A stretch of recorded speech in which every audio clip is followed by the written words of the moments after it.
So first I want to talk about FastSync. It should be quick. FastSync should be quick, right? The big news is that here's game engines, right? Game engines, or the game pipeline, is a game engine doing its thing. It sends frames to DirectX in our driver. The driver then manipulates the GPU, and we're going to render. We're going to stick it into a buffer, which a lot of people think of as the frame buffer, although that memory has a lot more than a frame buffer in it. So that's where the rendered frames go, and finally we're going to display it. Right. Okay, that's just the way everybody's pipeline works. It's nothing new, not surprising. Okay.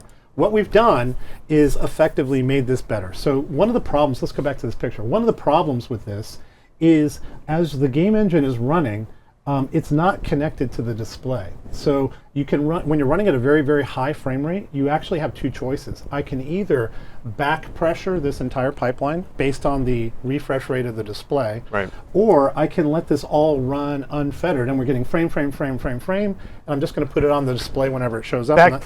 Back pressure being essentially turning VSync on and kind of forcing the game engine to slow down. Basically sending in a signal that's like, hey, I can only display one every 16 milliseconds anyway, so why are you doing this? You Please can't, don't do this. There's no place to put the frame. So the way back pressure works is it says, hey, the display is going to update every 16 milliseconds, so I'm going to get full, and then the GPU gets full, and then the DirectX gets full, and then the game slows down. Okay. That is back pressure. Okay, so today you have two not awesome choices. When you have a high frame rate game like Counter-Strike or almost anything running on Pascal, you have two choices, VSync on or VSync off, right? Right. VSync on means you're going to get back pressure. VSync off means no back pressure. But what happens when you get back pressure, everybody knows that VSync on has high latency. And it has high latency because you're slowing the game engine down effectively to 60 hertz, and that 60 hertz has to kind of bubble forward through the pipeline. The latency of from when you move your mouse to when it shows up on your screen. Absolutely. That's the latency. Input latency is what we're talking about. Or anything, because the game engine is running at 60 hertz now. So since the game engine is running at 60 hertz, you're only going to get 60 updates of anything per second. Right, but we're not talking about a display latency or a pixel latency or anything like that. We're talking about input latency from input and game latency. From your actions to seeing on the screen. Yes, and you can measure this, right? You Motion can to photon. Put a high-speed camera on a display, click a button, and you'll see it's very high with VSync on. Now the other option, people hate this, especially competitive gamers, so they turn VSync off. And you get very low latency because effectively that pipeline is running very, very fast and every stage goes very, very quickly. The problem is you get tearing because you're not synchronized to your monitor anymore. And that's not related to FreeSync, it's not related to G-Sync, it's just because you're running very, very fast. So that's the problem today. So what we've done is we've changed this pretty fundamentally. So the first thing we've done is we've drawn a line here on a PowerPoint slide. Ta-da! Yeah, how about Solution that? is fixed. And what we're doing is we're decoupling the render and display. Okay, what decoupling render and display means is this front end can run independent of what's happening on the back end. And rendered frames can now live in a queue for largely an indeterminate amount of time, and then we'll pick when we display it. So that allows us to run the front end very fast while still manipulating the back end however we want. Okay. So let's do a little renaming.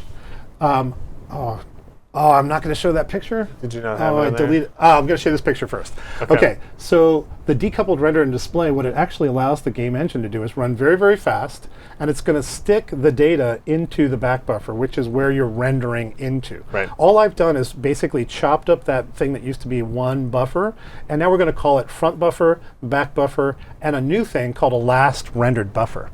Okay, so the way this works is games are rendering into the back buffer. When the back buffer is completed, all I'm going to do is I'm going to flip the names here, and effectively the back buffer becomes the last rendered buffer, and the last rendered buffer becomes the new back buffer. So when the game is ready to render its next frame, it's going to write it into this one, which will be the new back buffer. Exactly. So it basically ping, alternates back and forth, making sure that the game engine always has some place to put a new frame. Exactly, and we're using the previous rendered frame as the last rendered buffer. And that's going to continue forever until we finish scanning. So while all this rendering is going on, we're scanning from the front buffer from the top to the bottom on the screen.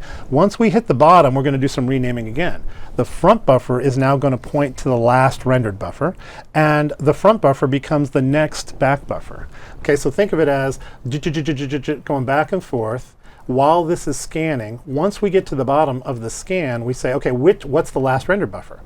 the front buffer then points to the last rendered buffer, and we start ping-ponging here. All the while, the game engine knows none of this is going on, right? So as soon as the front buffer's done scanning, whatever the buffer has the last rendered frame in it, yep, begins scanning out to the display. Exactly. Exactly. And so what this allows us to do is get rid of tearing, but because we're only going to render from a completed frame. We're only going to, we're only going to scan from a completed frame. But this whole front part of the pipeline is still running as fast as if VSync was off. Okay. Okay, so what does that get you? What that gets you is FastSync. And it's a new option in our NVIDIA control panel. When you get a Pascal, you'll see it as a drop-down.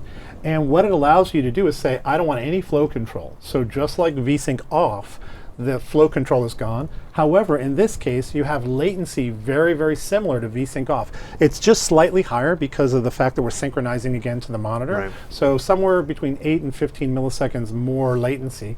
But that's way, way, way less than VSync on. But at the end of the day, there's no tearing, just like VSync on case, okay? So go to the next slide again. The question, this slide. Right yep. How is it different than triple buffering? Okay, so triple buffering, you can think about those buffers as in a row, and you still are not able to, triple buffering still back pressures, right?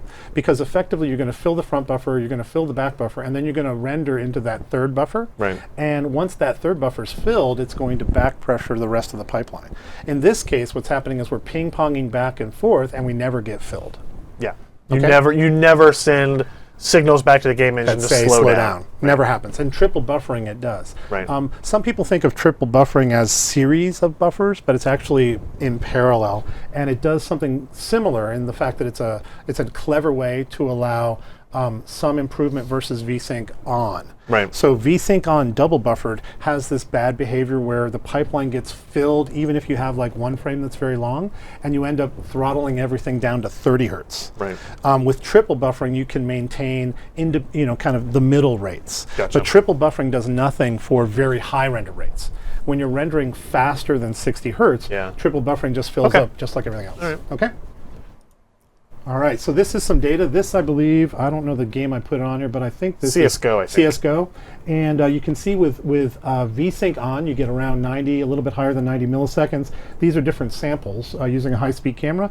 And you can see VSync off and FastSync are very, very similar. But again, the benefit of FastSync is you get no tearing, just like VSync on. So did you actually try this out? No. You didn't try it out. Okay, so you should try it out, get a camera, look at it, do a bunch of games. And it really does give you a great experience. If you enjoyed this content, consider supporting in-depth technical content by contributing at patreon.com/PCPer.